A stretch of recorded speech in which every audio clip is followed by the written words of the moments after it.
कुंज बिहारी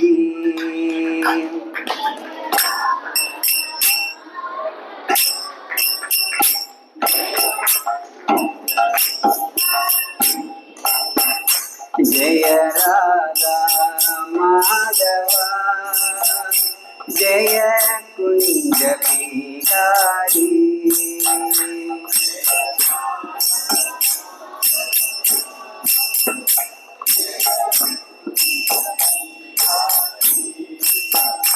जय गोपी जन वल्लभा जय गिरिवरधारी जय गिरिवरधारी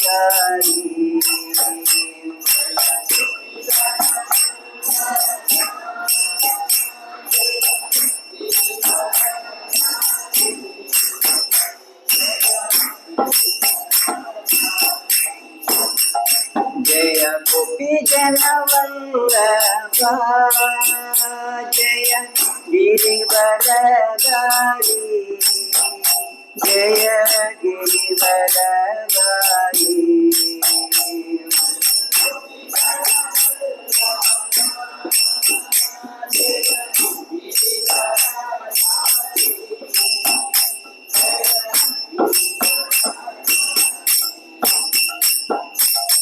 यशोदनंदन व्रज जनरंजन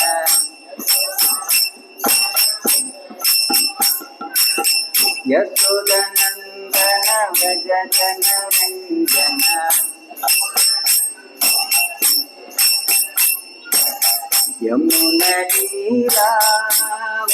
यमुनतीरावनचारी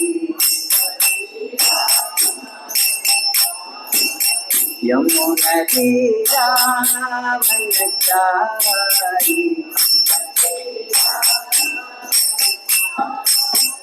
जय राधा माधवा जय कुंज बिहारी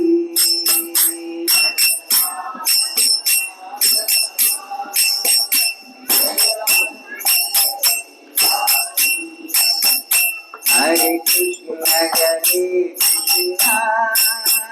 कृष्ण कृष्ण हरे हरे हरे राम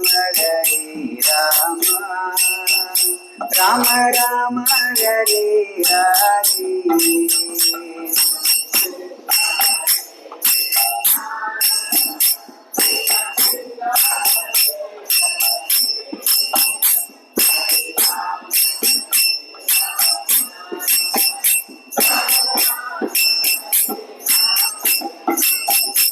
हरे कृष्ण कृष्ण कृष्ण हरे हरे हरे राम राम राम हरे हरे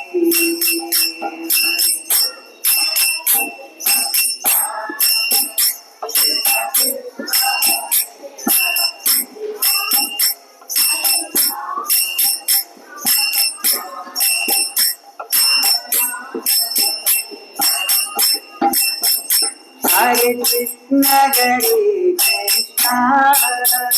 कृष्ण कृष्ण हरे हरे हरे राम राम राम हरे हरे हरे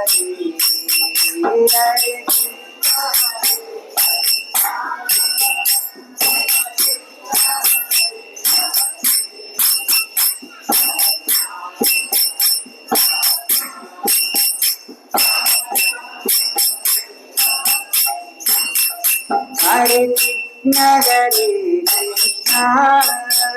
कृष्ण कृष्ण हरे हरे हरे राम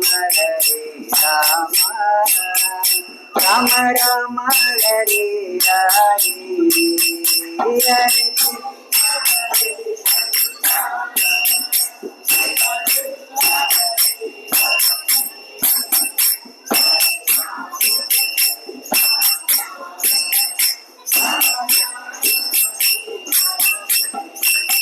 जय राधा माधव राधा மாதவராதே.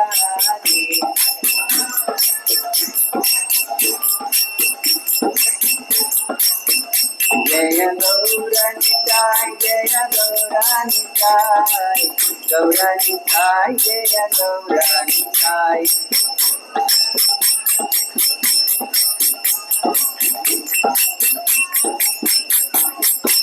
जय जय प्रभुपाद प्रभुपाद प्रभुपाद प्रभुपाद जय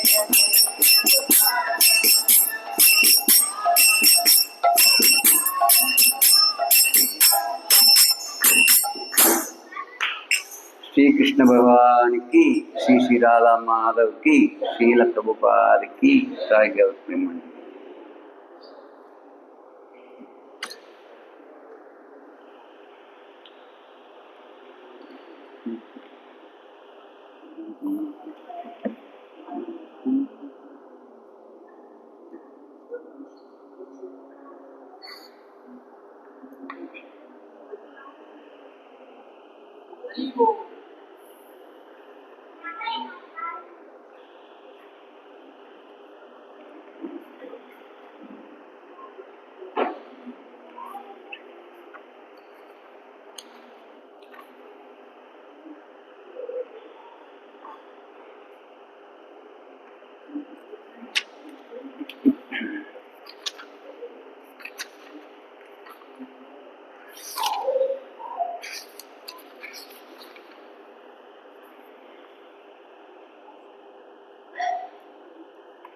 ஹரே கிருஷ்ணா. இன்னைக்கு ஒரு மிக அற்புதமான நாள். ஏன் அப்படின்னா, வரக்கூடிய இந்த மாதம் புருஷோத்தம அதிக மாதம் அப்படின்னு சொல்லி சாஸ்திரங்கள் சொல்லியிருக்கு.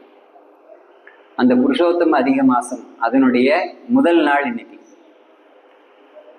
இன்னைக்கு நம்ம அந்த புருஷோத்தம அதிக மாதம் அதில் நம்ம என்னென்னலாம் பக்திக்காக நம்ம பண்ணலாம் அப்படிங்கிறதெல்லாம் நம்ம இன்னைக்கு பார்க்கலாம்.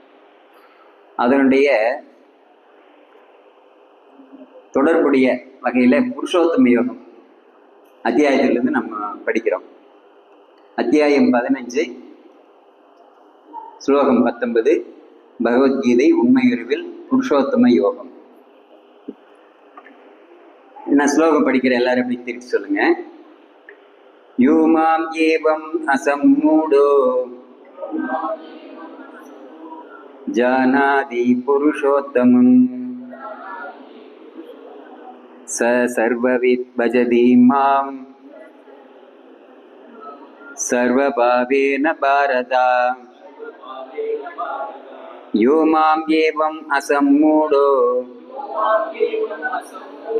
ஜானாதி புருஷோத்தமம்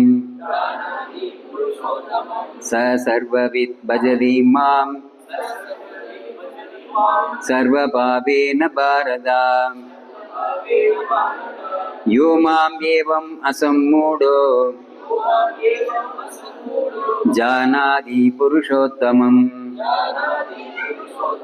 ச சர்வவித் பஜதி மாம் சர்வபாவேன பாரதா. மொழிபெயர்ப்பு மற்றும் பொருளுரை அபய சரணானந்த பக்தி வேதாந்த சுவாமி ஸ்ரீல பிரபுபாத் கி ஜெய். எவன் ஒருவன் என்னை பரமபுருஷ பகவானாக ஐயமின்றி அறிகின்றானோ அவன் எல்லாவற்றையும் அறிந்தவனாவான். எனவே பரதனின் மைந்தனே, அவன் எனது பக்தி தொண்டில் தன்னை முழுமையாக ஈடுபடுத்திக் கொள்கிறான். பொருளுரை. உயிர்வாளிகள் மற்றும் பரமபூர்ண உண்மையின் சொரூப நிலையை பற்றி பற்பல தத்துவ அனுமானங்கள் இருக்கின்றன. தற்போது இந்த ஸ்லோகத்தில் பகவான் கிருஷ்ணரே புருஷோத்தமர் என்பதை அறிபவன், எல்லாவற்றையும் அறிபவன் என்று மிக தெளிவாக முழுமுதற் கடவுளே விளக்குகிறார். பக்குவமற்ற அறிவாளி பூர்ண உண்மையை பற்றி வெறும் கற்பனை செய்து கொண்டே போகிறான். ஆனால் பக்குவமான அறிஞனோ தனது மதிப்புமிக்க நேரத்தை வீணடிக்காமல் பரமபுருஷரின் பக்தி தொண்டில் கிருஷ்ண உணர்வில் நேரடியாக ஈடுபடுகிறான். பகவத்கீதை முழுவதும் இந்த உண்மை ஒவ்வொரு அடியிலும் ஆணித்தரமாக உறுதி செய்யப்படுகிறது. இருப்பினும் பகவத்கீதைக்கு விளக்குவுரை எழுதும் பற்பல பிடிவாத கருத்துரையாளர்கள் பரமபூர்ண உண்மையையும் உயிர்வாளிகளையும் ஒன்றாகவும் சமமாகவும் கருதுகின்றனர். வேத ஞானம் ஸ்ருதி கேட்பதால் அறியப்படுவது என்று கூறப்படுகிறது. உண்மையில் வேதங்களின் செய்தியை கிருஷ்ணரிடமிருந்தும் அதிகாரம் பொருந்திய அவரது பிரதிநிதிகளிடமிருந்தும் பெற வேண்டும். இங்கே எல்லாவற்றையும் மிக அருமையாக தரம் பிரித்து விளக்குகிறார் கிருஷ்ணர். இத்தகு மூலத்திலிருந்து ஒருவன் கேட்க வேண்டும். வெறும் பன்றிகளைப் போன்று கேட்டல் போதுமானதல்ல. அதிகாரிகளிடமிருந்து புரிந்து கொள்ளக்கூடியவனாக இருக்க வேண்டும். வெறும் ஏட்டளவில் கற்பனை செய்யக்கூடாது.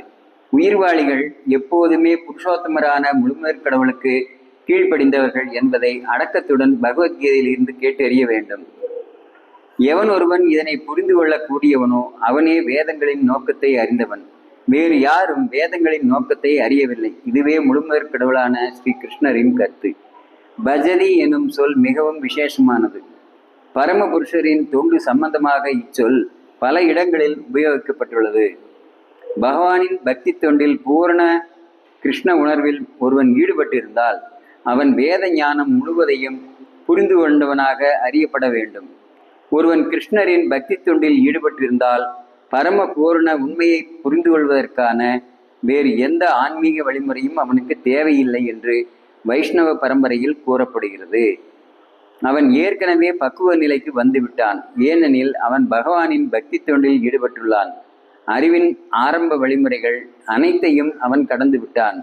ஆனால் யாரேனும் பல்லாயிரக்கணக்கான பிறவிகளில் கற்பனை செய்த பின்னும் கிருஷ்ணரே முழுமுதற் கடவுள், நாம் அவரிடம் சரணடைய வேண்டும் என்னும் கருத்தினை புரிந்து கொள்ளாவிடில் பற்பல வருடங்களாக பிறவிகளாக அவன் செய்த கற்பனை விசாரங்கள் அனைத்தும் உபயோகமற்ற கால விரயமே. ஓம் தத்சத். ஓம் அஜ்ஞானதிமிராந்தஸ்ய ஞானாஞ்சனசாலாகயா சிக்ஷுரின்மிதம் ஏன தஸ்மை ஸ்ரீ குரவே நமः. நம ஓம் விஷ்ணுபாதாய கிருஷ்ணப்ரஸ்தாய பூதலே ஸ்ரீமதே பக்தி வேதாந்த சுவாமிநிதி நாமினே. நமஸ்தே சரஸ்வதி தேவே கௌரவாணி பிரச்சாரிணே நிர்விசேஷ சூன்யவாதி பாஷ்சாத்ய தேசதாரிணி. ஜெய ஸ்ரீ கிருஷ்ண சைதன்யா பிரபு நித்யானந்தா ஸ்ரீ அத்வைத கதாதர ஸ்ரீவாசாதி கௌர பக்த விருந்தா.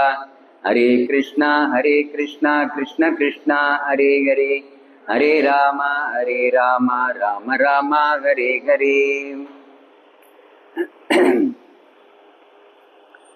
இந்த அத்தியாயம் நாம் படித்த அத்தியாயம் புருஷோத்தம யோகம் அப்படின்னு சொல்லப்பட்டிருக்கு. பகவத்கீதையிலேயே இந்த புருஷோத்தம புருஷோத்தம யோகம் அப்படிங்கிற இந்த அத்தியாயம் மிக முக்கியமானதாக சொல்லப்பட்டிருக்கு. ஏன்னா வேதங்களுடைய நோக்கம், சாஸ்திரங்களுடைய நோக்கம் என்ன அப்படிங்கிறத பற்றி பகவான் இதில் 15வது அத்தியாயத்தில் 15வது ஸ்லோகத்தில் ரொம்ப தெளிவாக சொல்லியிருக்காரு. வேதைஷ்ட சர்வைர் அகமேவ வேத்யோ வேதாந்த கிருத் வேதவித் ஏவச்சாகம். வேதங்களை படிப்பதனுடைய நோக்கம், பொருள் என்ன அப்படின்னா என்னை தெரிஞ்சுக்கிறது தான். அப்ப என்னை தெரிஞ்சுக்கிறது அப்படின்னா என்னமா தெரிஞ்சுக்கிறது அப்படின்னு இருக்கு. இங்க இந்த அத்தியாயத்தினுடைய தலைப்பு என்னன்னா புருஷோத்தம யோகம். நாம பார்க்கக்கூடிய இந்த மாசத்தினுடைய பெயரும் புருஷோத்தம மாசம். அது புருஷோத்தம அதிக மாசம் அப்படின்னு சொல்றாங்க.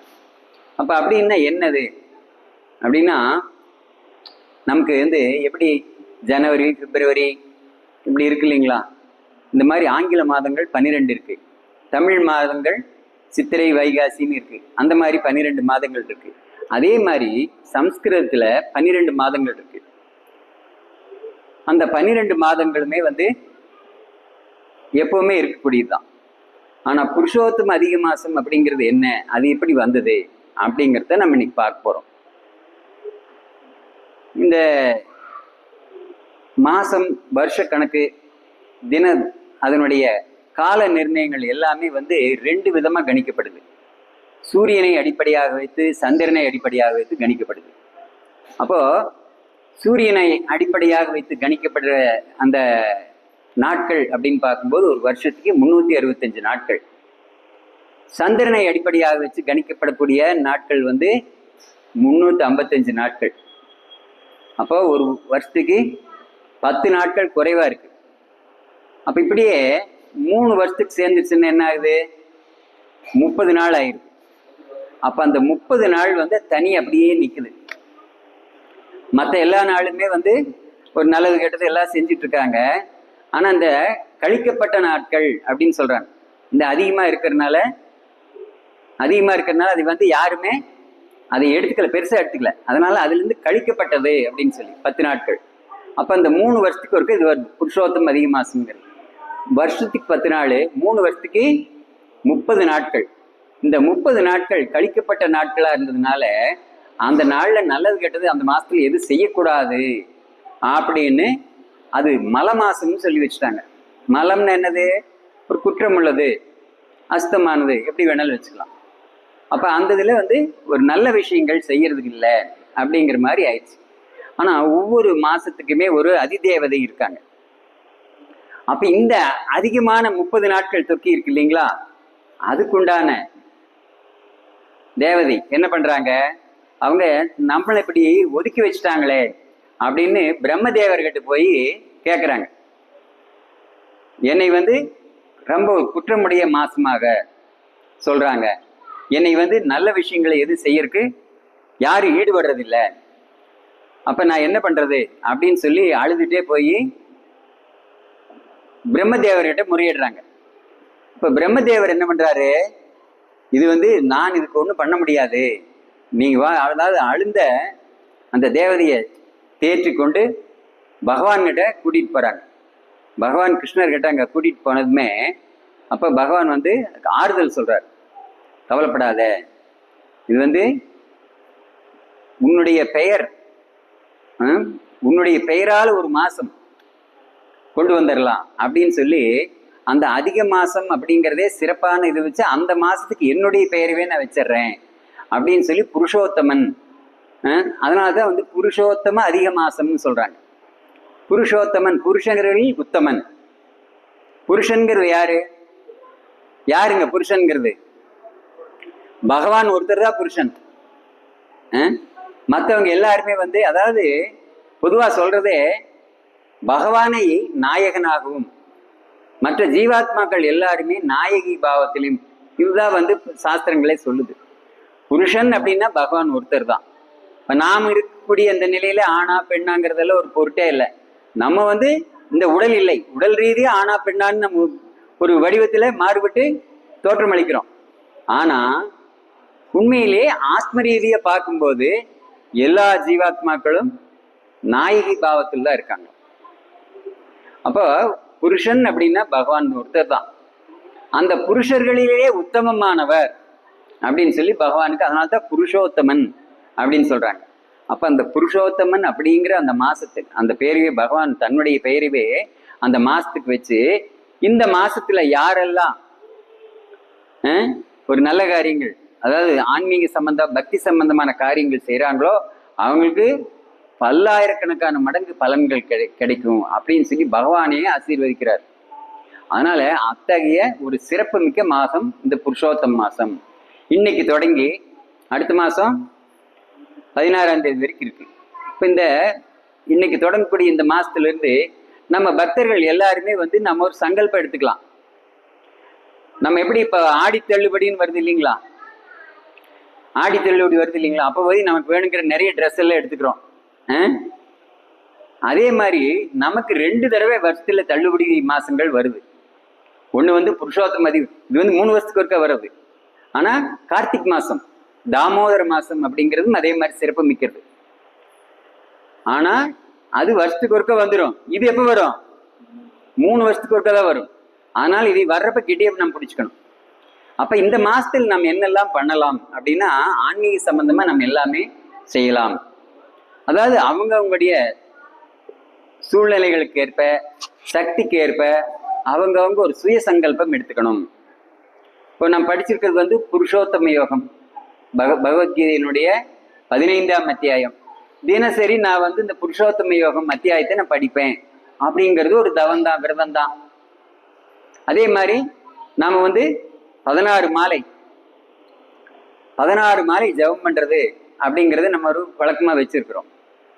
அப்ப இந்த 16 மாலை ஜபம் பண்ணக்கூடிய பக்தர்கள் என்ன பண்ணலாம், புருஷோத்தம அதிக மாசத்துல நமக்கு நிறைய பலன்கள் வேணும், பகவானை அட்ராக்ட் பண்ணணும் அப்படின்னா நாம வந்து அதைய 24 பண்ணலாம், 32 பண்ணலாம். இந்த மாதிரி நமக்கு எந்த அளவுக்கு டைம் இருக்கோ அதுக்கு தகுந்த மாதிரி நம்ம பண்ணலாம். ஆக்சுவலா வந்து ஒரு 16 மாலை பண்றது அப்படின்னா அது முடிஞ்சாச்சு, இனி எனக்கு டியூட்டி ஒன்றும் இல்லை அப்படிங்கிற மாதிரி நம்ம இருந்துடக்கூடாது. அதுக்கு வந்து நிறைய நம்ம இந்த எந்த அளவுக்கு செய்யறோமோ அந்த அளவுக்கு அதிக பலன்கள் இருக்கு. அப்ப இந்த பகவத்கீதை இந்த இது ஹரிநாம ஜபம் 16 மாலை பண்றது, 16 மாலையை நான் பண்ணல, எனக்கு இதை பத்தியே தெரியாது அப்படிங்கிறவங்க என்ன பண்ணலாம், இந்த மாசத்துல இன்னிலிருந்து அதை ஸ்டார்ட் பண்ணலாம். அதே மாதிரி பகவானுக்கான சேவைகள், ஒருத்தர் பகவானுக்கு வந்து என்னெல்லாம் பிடிக்கும் அந்த மாதிரி சேவைகள் எல்லாம் பண்ணலாம். தானம் பண்ணலாம். தானம் பண்றதுக்கு ரொம்ப உகந்த மாதம் அது. வந்து கிருஷ்ணருக்கு இந்த மாசத்துல யார் ஒருத்தர் வந்து அவருடைய கோயில் கட்டுவதற்காக தானம் பண்றாங்களோ, அதே மாதிரி கோசாலைகளும் சொல்லியிருக்காங்க. நம்ம இதுக்கு வேண்டி சொல்றது அல்ல, இது ஆக்சுவலா வந்து சாஸ்திரங்களில் சொல்லப்பட்டிருக்கு. ஒரு கோயிலுக்கு கோயில் கட்டுவதற்காக, கட்டுமான பணிக்காக நாம செய்யக்கூடிய இந்த மாசத்துல செய்யக்கூடிய தானம் 1000 மடங்கு பலன்களை கொடுக்கக்கூடியது. அது சொல்லுவாங்க. என்னன்னா நிறைய இந்த அஸ்வமேத யாகம், அந்த யாகம், இந்த யாகம், பெரிய பெரிய யாகங்களை சொல்லுவாங்க. ஆனா கிருஷ்ணருடைய கோயில் கட்டுறதுக்காக நம்ம செய்யக்கூடிய ஒரு தானம் அப்படிங்கிறது 1000 அஸ்வமேத யாகங்களுக்கு நிகரானது, அதுக்கு மேலே அப்படின்னு சொல்லப்படுது. அப்போ நாம் அந்த மாதிரி ஒரு தானங்கள் செய்யறது, அது எல்லாமே ஒரு பக்தர்களுக்கான ஒரு சுரக்ஷா, அவங்களுக்கான ஒரு பாதுகாப்புக்கான ஒரு ஏற்பாடுகளை நம்ம செய்யறது. இந்த மாதிரி இதெல்லாம் வந்து பக்தர்களை நாம கவனிச்சுக்கிறதுன்னு அர்த்தம். சக பக்தர்கள் இருக்காங்க, நம்ம எல்லாம் அவங்கவுங்க எங்கேயோ இருந்தெல்லாம் வர்றோம். ஆனா நாம் இங்க வரும்போது இது என்னன்னு சொல்லியிருக்காங்க, வசுதேவ குடும்பம். அந்த குடும்பத்துல எல்லாரும் இப்படி என்ன, குடும்பத்துல எந்த மாதிரி உறவுகள் இருக்கும், அண்ணன் தம்பி, அக்கா தங்கச்சி, இந்த மாதிரியான உறவு முறைகள் இருக்கு இல்லைங்களா? அப்போ இந்த வாய்ப்பை நம்ம அதுல பயன்படுத்திக்கலாம். பக்தர்கள் அப்படின்னாவே அவங்க ஒருத்தருக்கு ஒருத்தர் வந்து பரிசுகளை கொடுத்துக்கிறதோ வாங்கிக்கிறதோ இதுன்னு சொல்லப்பட்டிருக்கு. அப்ப பகவானுக்கான விஷயங்களை செய்யறது. அதுக்கு மேல பிரச்சாரம். நாம வந்து கிருஷ்ண பக்தி இயக்கம் இதனுடைய தத்துவங்களை நாம இந்த ஞானத்தை வந்து மக்களுக்கு எல்லாருக்கும் கொண்டு போய் சேர்க்கறதுக்கான ஒரு ஏற்பாடுகளை நம்ம ஒவ்வொருத்தரும் செய்யணும். இந்த மாசத்துல புத்தக விநியோகங்கள் அதிகமா செய்யணும். இது எல்லாமே ஆச்சாரியர்கள் சொல்றாங்க. எந்த அளவுக்கு நம்ம இதை அதிகமா செய்யறோமோ அந்த அளவுக்கு, அதனாலதான் இதுக்கு பேரு அதிக மாசம்னு போட்டிருக்காங்க. பலன்களும் அதிகமா இருக்கும். பலன்களும் அதிகம், மாசமும் சிறப்புமிக்க மாதம். அப்போ ஹரிநாம சங்கீர்த்தனம் செய்யறது, ஹரிநாம சங்கீர்த்தனம் செய்யறதுன்னா எல்லாருமே நம்ம அவங்க வீட்டில் செஞ்சுட்டு தான் இருப்போம். ஆனா இது வந்து எல்லாரும் சேர்ந்து செய்யக்கூடியது. எல்லாரும் சேர்ந்து சங்கீர்த்தனம், மகா சங்கீர்த்தனம் செய்யறது அப்படிங்கிறது வந்து அது மூலியமாக மற்றவங்களுக்கு இது போய் சேர்றதுக்கு ஒரு வாய்ப்பு. ஏன்னா கீர்த்தனம் அப்படிங்கிறது வந்து நமக்கு விரும்புகிறோமோ இல்லையோ, ஆனா தானா வந்து காதல் விழுகுது இல்லைங்களா, அவங்களுக்குள்ள ஒரு மனமாற்றத்தை ஏற்படுத்தும். ஏன்னா பிரபுபாதர் வந்து எந்த விதமான காசோ பணமோ பொருளோ எதுவும் கொண்டுட்டு போகல. அமெரிக்கா போகும்போது அங்க இருந்த ஹிப்பிகள் அப்படிங்பாங்க.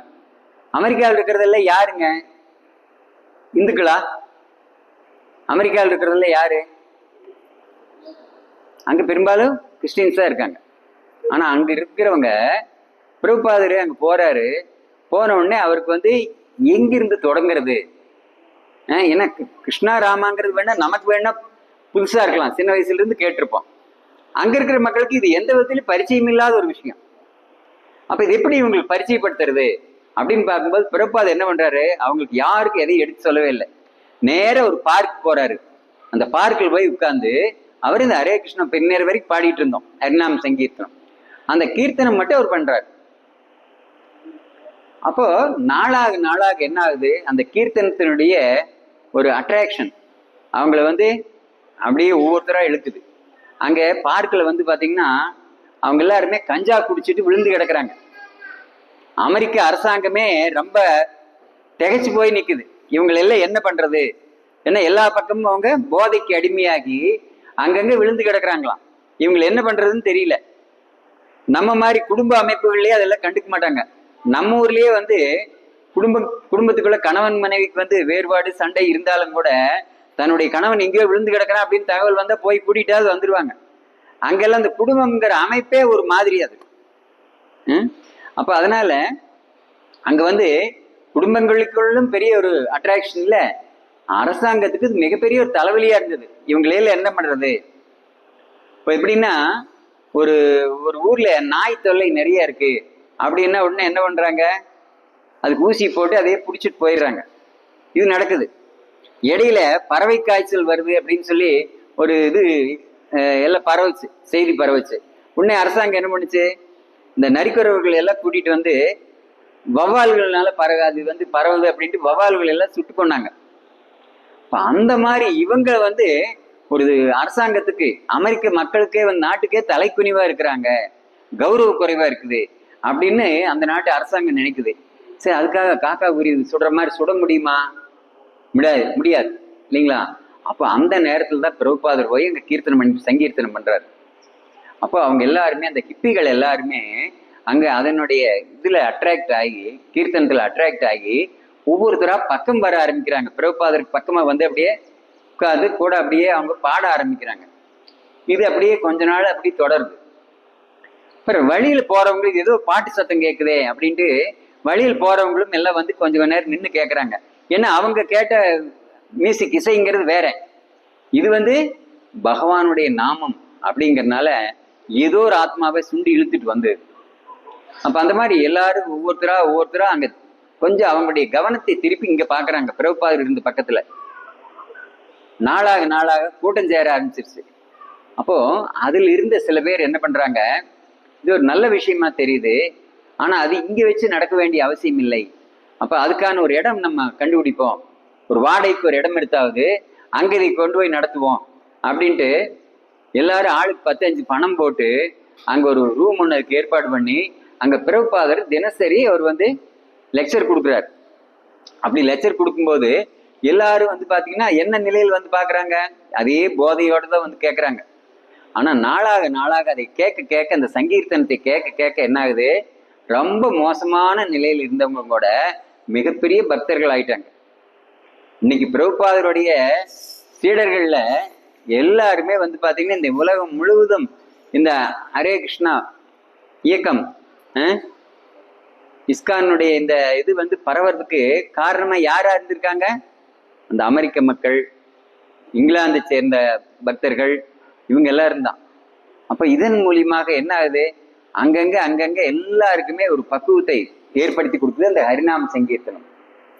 அப்ப அதே மாதிரிதான் நாம் இங்க வந்து ஒரு மாசம் நாம் வந்து இதை ஒரு சங்கீர்த்தனம் பண்ணும்போது என்ன ஆகுது, மக்களுக்கு எல்லாருக்குமே வந்து இது போய் சேர்றதுக்கான வாய்ப்பு இருக்கு. ஏன்னா இந்த புருஷோத்தம மாசத்துல அதுக்கு பலன்கள் அதிகம் அப்படிங்கிறதுனால சொல்லப்படுது.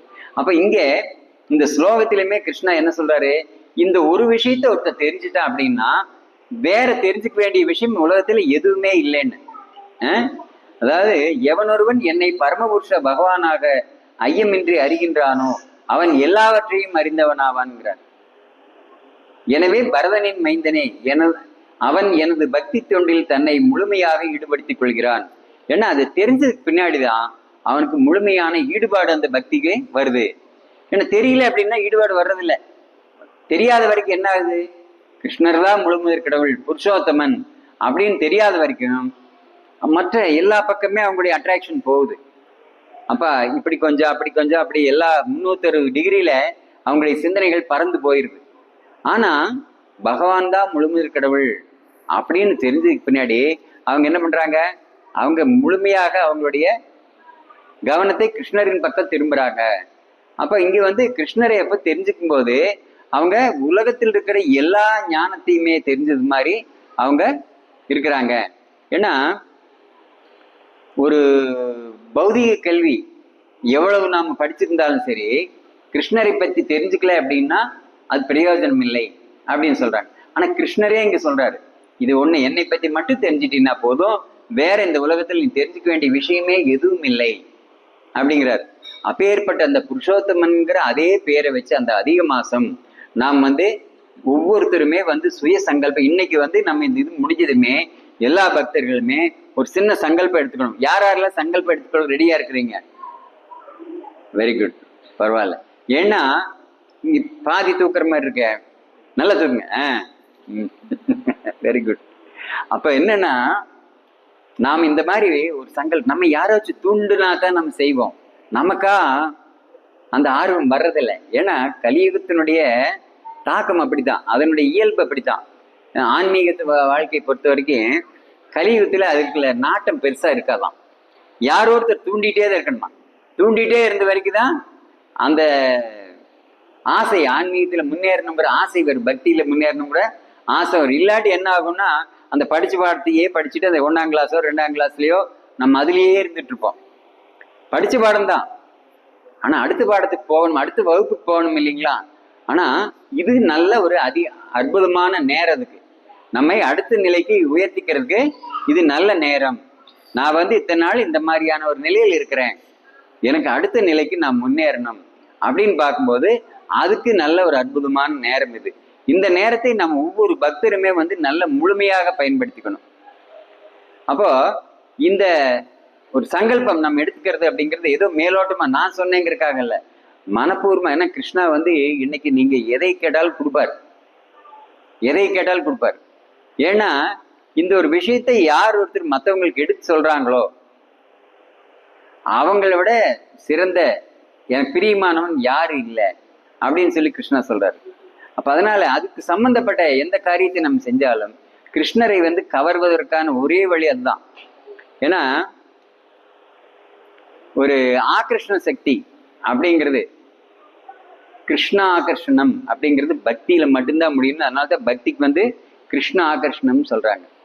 கிருஷ்ணரையே கவர்ந்து இழுக்கக்கூடியது நாம செய்யக்கூடிய பக்தி. ஒருத்தருக்கு ஒரு முதலாளி தொழிலாளி அவங்களுக்குள்ள பெருசா வந்து ஒரு அந்யோன்யம் இல்லை. ஏன்னா முதலாளிகிட்ட தொழிலாளி ஒரு டிஸ்டன்ஸ்ல தான் அவங்க போயிட்டு இருப்பாங்க. ஆனா அவர் வந்து முதலாளியும் இல்லை, முதலாளி வந்து எப்படி அவர் வந்து நல்லவரா கெட்டவரா அப்படிங்கிறதுல யோசனை. அவருடைய சேவையை மட்டும் தொடர்ச்சியா நல்ல பக்குவமா செஞ்சுட்டே இருக்கார். ஒரு கட்டத்துல என்ன ஆகுது, தொடர்ச்சியா அந்த சேவையை ஏத்துக்கிட்ட அந்த முதலாளி அந்த தொழிலாளி மேல ரொம்ப அன்பு செலுத்த ஆரம்பிச்சிடாரு. அது வரைக்கும் அவரு முதலாளி தொழிலாளியா இருந்தவங்க அங்கங்க ஒரு அந்யோன்யம் வருது. தன்னுடைய ஒரு வேலையாள் அப்படின்னு அவர் நினைக்கல, அவர் அன்பு செலுத்த ஆரம்பிக்கிறார். அதுவேதான். அப்போ இது வந்து எல்லா இதுக்குமே பொருந்தும். அப்ப பக்தர்கள் அதே மாதிரி தான். ஒரு பகவானுக்கு நம்ம செய்யக்கூடிய விதத்துல, பகவானை கவரக்கூடிய விதத்துல நாம் வந்து நம்முடைய செயல்களை நாம் வச்சுட்டோம் அப்படின்னா அது வந்து பகவானே ஆகர்ஷிக்கக்கூடியது. அப்ப அதன் மூலியமாக நம்முடைய பக்தியில ஈஸியா டெவலப்மெண்ட் ஆகிறதுக்கான ஒரு வாய்ப்பு இருக்கு. அதனால இந்த பூரண உண்மை அப்படின்னு தான், அதனாலதான் கிருஷ்ணன் சொல்ல பூரண உண்மை, முழுமையான உண்மை. வேற வந்து அரையும் குறையுமா இங்க சொல்லல. பூரண உண்மை அப்படிங்கும் போது இதுக்கு மேல எதுவும் இல்லை. மத்தக பரதரம் நாண்ய கிஞ்சித் அஸ்தி தனஞ்சயாங்கிறார். என்னிலும் உயர்ந்த உண்மை இல்லை. அதனால்தான் புருஷர்களில் உத்தமன் சொல்லியிருக்காங்க. புருஷர்களில் உத்தமன் புருஷோத்தமன். அப்ப அந்த மாதிரி நம்ம பகவானை வந்து அட்ராக்ட் பண்றது இந்த பக்தியில மட்டும்தான். இந்த மாசத்துல நம்ம எந்தெந்த மாதிரியான எல்லாம் நம்முடைய ஆன்மீக விஷயங்களை நாம அதிகரிக்கிறோமோ அந்த அளவுக்குள்ள பகவானை வந்து நம்ம எளிமையாக, நம்ம சொல்றது எளிமையாக அட்ராக்ட் பண்ணலாம். அப்போ நாம இன்னையிலிருந்து காலையில எந்திரிக்கிறதே நிறைய பேருக்கு வந்து பாத்தீங்கன்னா ஒரு சங்கடம் இருக்கும். 7 மணிக்கு எந்திரிக்கிற மாதிரி, 8 மணிக்கு எந்திரிக்கிற மாதிரி இதெல்லாம் இருக்கும். ஆனா இந்த புருஷோத்தம மதிய மாசத்துல நான் காலையில ஒரு 4 மணிக்கு எந்திரிக்கணும், அட்லீஸ்ட் ஒரு 4-4:30க்காவது எந்திரிக்கணும். அப்படி காலையில எந்திரிக்கிறதுலயே நம்மளுடைய வாழ்க்கையில பாதி வெற்றி நிச்சயிக்கப்படுது, தீர்மானிக்கப்படுது. அப்ப நம்முடைய வாழ்க்கை வெற்றியடைனா முதல்ல நேரத்துல எந்திரிச்சு நம்ம பழகணும். அப்ப எந்த நிலையில நம்ம தொடங்கினாலும் சரி, இப்படித்தான் இருக்கணும் அப்படித்தான் இருக்கணுங்கிறதுல எல்லாரும் ஒரே நிலைக்கு வர முடியாது. ஆனா நாம் எந்த நிலையில் இருக்கிறோம், எந்த பிளாட்ஃபார்ம்ல இருக்கோம் அப்படிங்கிறது மட்டும் தெரிஞ்சா போதும். அந்தந்த நிலையிலேயே நாம வந்து அதுல இருந்து அதிகரிக்கான அடுத்த நிலைக்கு நம்மை உயர்த்தி கொள்வதற்கான ஒரு வாய்ப்பை நாம தான் தேடணும். அப்ப அந்த மாதிரி இப்போ ஒரு துருவ மகாராஜா இருக்காரு பாத்தீங்கன்னா, துருவ மகாராஜா வந்து தன்னுடைய சித்தி அவங்க வந்து தன்னுடைய அப்பாவுடைய மடியில உட்கார விடல அப்படிங்கிறதுக்காக வேண்டி, அது ஒரு பௌதிக காரணம் தான். ஆனா அந்த பௌதிக காரணத்துக்காக அவர் வந்து கோவிச்சுட்டு அம்மா கிட்ட வர்றாரு. அம்மா என்ன சொல்றாங்க, பகவானை தேடி போக சொல்றாங்க. நீ கிருஷ்ணா கிட்ட போய் கேளு, உனக்கு எல்லாம் கிடைக்கும் அப்படிங்கிறாங்க. அப்ப கிருஷ்ணாவை தேடி துருவ மகாராஜா காட்டுக்கு போறாரு. அதாவது அம்மா சொல்லி கொடுக்குறாங்க, நீ காட்டுக்கு போ, நீ பகவானை வந்து தேடு, பகவான்கிட்ட எல்லாமே கேளு, எல்லாமே கிடைக்கும் உனக்கு, உனக்கு எது எதெல்லாம் வேணுமோ அதெல்லாம் வாங்கிக்கோ அப்படிங்கிறாங்க. அது போகும்போது அது என்ன மாதிரி எண்ணத்தோட போறாரு, என்ன மாதிரி மனோபாவம், ஒரு பௌதிகமான மனோபாவத்தோட போறாரு. அங்க அவருக்கு ஒரு அவமானம் ஏற்பட்டுருச்சு. தன்னுடைய அப்பாவினுடைய மடியில் உட்கார வைக்கல அப்படிங்கிற ஒரு அவமானம் அவருக்கு ஒரு மிகப்பெரிய ஒரு தாக்கத்தை ஏற்படுத்துது. அம்மா கிட்ட போறாங்க, அம்மா கை காமிக்கிறாங்க, நீ காட்டுக்கு போய் தவம் பண்ணு. அப்போ போற வழியில் தான் நாரதரை சந்திக்கிறார். நாரதரை பார்த்த உடனே நீ எங்க போற அப்படின்னு சொல்லி நாரதர் கேட்கிறாரு. நான் கிருஷ்ணரை பார்க்க போறேன், அதுக்காக தவம் பண்ண போறேன் அப்படின்றாங்க. அப்ப நாரதர் சொல்றாரு, நீ சின்ன பையன், நீ எப்படி போய் இதெல்லாம் செய்ய முடியும், அதனால நீ ஏதோ ஒரு ஆர்வ கோளாறுல வந்துட்ட, பரவாயில்ல திரும்பி போ, வீட்டுக்கு போ, நான் உன்னை போய் சமாதானம் பண்ணி அப்பா கிட்ட கொண்டுட்டு வந்து விடுறேன் அப்படிங்கிறாரு. அப்ப இவரு மாட்டேன்றாரு. அப்ப மறுபடியும் நாரதர் சொல்றாரு, நீ ஒரு சத்திரியன், சத்திரிய இதுல வந்திருக்கிற, இளவரசனா இருக்கிற, உனக்கு ஒரு கோபத்திலேயோ ஒரு ஆர்வ கோளாறுலையோ நீ வந்துட்ட, அதனால வேண்டாம், திரும்பி போ, உன்னால முடியாதது, நீ சின்ன குழந்தை அப்படிங்கிறாரு. அப்போ துருவ மகாராஜா என்ன கேட்கிறாரு, உங்களுக்கு எனக்கு நல்வழி காட்ட முடியும்னா காட்டுங்க, இல்லாட்டி விட்டுருங்க, அதுக்காக வேண்டி எதிர்மறையான ஆலோசனைகள் நீங்க எனக்கு கொடுக்க வேண்டாம் அப்படின்னு சொல்றாரு. அப்போ நாரதர் நினைக்கிறாரு, சரி இந்த பையன் நல்ல திடமான ஒரு மனசோட உறுதியோட தான் இருக்கிறான் அப்படின்ட்டு அவருக்கு ஒரு மந்திரத்தை சொல்லி கொடுக்குறாரு. ஓம் நமோ பகவதே வாசுதேவாய அப்படி இந்த நாமத்தை சொல்லு, மந்திரத்தை சொல்லு. இந்த ஓம் நமோ பகவதே வாசுதேவாயங்கிறதே தொடர்ச்சியா சொல்லிட்டு உனக்கு பகவானுடைய காட்சி கிடைக்கும், அப்போ உனக்கு என்ன வேணுமோ வாங்கிக்கோ அப்படிங்கிறாரு. அதே பிரகாரம் துருவ மகாராஜா காட்டுக்கு போய் ஓம் நமோ பகவதே வாசுதேவாய அப்படிங்கிறதையே தீவிரமா சொல்ல ஆரம்பிச்சிடுறாரு. அப்ப முதல்ல பாத்தீங்கன்னா அவர் அங்க இருக்கக்கூடிய பழங்கள், அப்புறம் இலைகள், இந்த மாதிரி எல்லாம் சாப்பிட ஆரம்பிக்கிறார், தண்ணி குடிக்கிறாரு. அப்புறம் அதுக்கு அடுத்தது என்ன ஆகுது, அடுத்த நிலைக்கு பழங்கள் சாப்பிட்றதுங்க கூட நிறுத்திடுறாரு, வெறும் தண்ணி மட்டும் குடிக்கிறாரு. அங்க இருக்கக்கூடிய இலைகளை சாப்பிட்றாரு. இப்படியே நாளாக நாளாக அவருடைய தவத்தினுடைய இது தீவிரமாயிட்டே போகுது. ஒரு கட்டத்துல அவர் எதுவுமே எடுத்துக்கல பகவானுடைய ஏன்னா அதை தொடர்ச்சி அவர் சொல்லிட்டு இருந்ததனுடைய ஒரு பலன் பகவானை மட்டுமே தியானிக்கக்கூடிய ஒரு சக்தியை அவருக்கு கொடுத்தது. அப்போ அங்க பகவான் மட்டும்தான் கண்ணுக்கு தெரிகிறார். ஓம் நமோ பகவதே வாசுதேவாயா அப்படிங்கிறத மட்டும்தான் தொடர்ச்சியா சொல்லிட்டு இருந்தாரு. வெளியே இருக்கக்கூடிய புறப்பொருட்கள் எல்லாத்தையுமே அவருக்கு அதனால எதுவுமே அவர் டிஸ்டர்ப் ஆகல. அவர் உணவு நம்ம எல்லாம் ஒரு நேரம் கொஞ்சம் வீட்டுல 1 மணி நேரம் சாப்பாடு லேட் ஆகி போனா அங்க பிரச்சனையே ஆயிரும், சண்டை வந்துடும். ஆனா அங்க அவர் சாப்பிடவே இல்லை, பழங்கள் சாப்பிட்றதையும் நிறுத்திட்டாரு, இலைகள் சாப்பிட்றதையும் நிறுத்திட்டாரு, தண்ணி சாப்பிட்றதையும் நிறுத்திட்டார், சுவாசம் மட்டும்தான் போயிட்டு இருக்கு. அப்ப அந்த மாதிரி அவர் அது தீவிரமா இருந்தது. காரணம் என்னன்னா அங்க பகவானுடைய அந்த மந்திரம், அந்த சொல்ல சொல்ல சொல்ல சொல்ல என்ன ஆகுது, அவருக்குள்ள ஒரு பக்குவத்தை ஏற்படுத்துது. அந்த பக்தன் அப்படிங்கும் போது அங்க ஒரு தீவிரமான ஒரு சாதனை சாதனை எப்படின்னா நம்ம செய்யக்கூடியதுதான். நம்முடைய பக்தியில முன்னேற்றத்துக்காக நம்ம எதெல்லாம் செய்யறோமோ அதையே சாதனா பயிற்சி அப்படின்னு நம்ம சொல்றோம். அந்த பயிற்சி ரொம்ப முக்கியமாக கருதப்பட்டது. அப்ப இந்த துருவ மகாராஜா அந்த பயிற்சியில மூலியமா பகவானே அட்ராக்ட் பண்ணாரு. அவர் நாரதர் சொல்லி கொடுத்தாரு. ஆனா எந்த அளவுக்கு தீவிரமா இருக்கணும்னு நாரதர் சொல்லல. இவருடைய சொந்த தீவிரத்தினால அவர் அந்த ஓம் நமோ பகவதே வாசுதேவாய அப்படின்னு பகவானையே தியானம் பண்ணி அங்க முழுசும் அவருடைய இதை தவிர வேற எதுவுமே அவருடைய சிந்தனையில் இல்லை. அந்த மாதிரியான ஒரு நிலைக்கு வந்துட்டார். அப்படி வந்தவர் அப்புறம் முழு நேர பக்தரா, அதாவது முழுசுமா பகவானை தவிர வேற எதுவுமே எனக்கு வேண்டாம், இங்க சொல்லியிருக்காரு இல்லைங்களா, அது ஒண்ணு தெரிஞ்சாச்சுன்னா வேற எதுவும் தேவையில்லைங்கிற மாதிரி அதே மாதிரி அங்க பகவான் தரிசனம் கொடுக்குறாரு. கொடுத்ததுமே அவருக்கு வேற எதுவுமே தேவையில்லைன்னு நினைச்சு பகவான் கேட்கிறாரு, ஏதாச்சும் வேணுமான்னு. எதுவும் வேண்டாம்.